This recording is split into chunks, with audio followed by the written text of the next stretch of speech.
प्रिय विद्यार्थियों, आज हम मार्क्सवादी अवधारणा पर विचार करेंगे।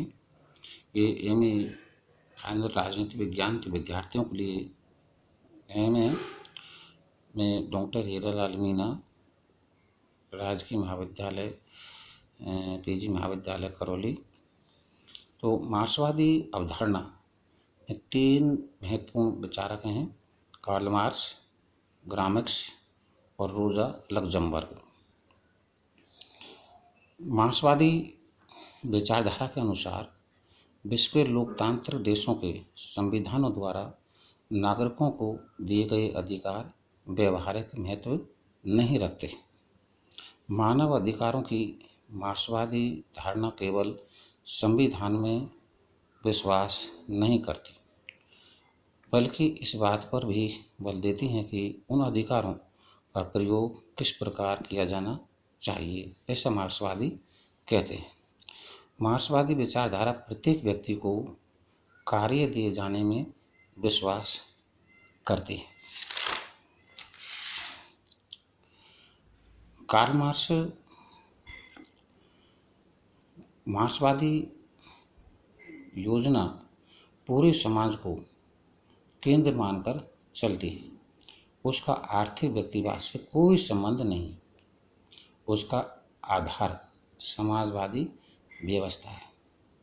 व्यक्ति का संपत्ति और व्यक्तिगत लाभ के लिए उसमें कोई स्थान नहीं है, ऐसा मार्क्सवादी कहते हैं।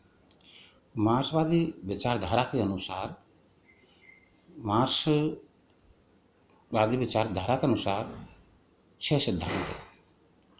मार्क्सवाद के ये प्रमुख जो सिद्धांत हैं, इनमें द्वंद्वात्मक भौतिकवाद, इतिहास की भौतिकवादी व्याख्या, वर्ग संघर्ष की अवधारणा, अतिरिक्त मूल्य का सिद्धांत, राज्य संबंधी धारणा और पद्धति तथा कार्यक्रम, ये 6 सिद्धांत हैं।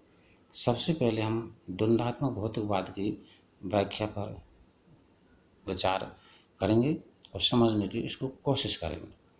द्वंद्वात्मक भौतिकवाद को 3 भागों में बांटते हैं: द्वंद्व, भौतिक और वाद।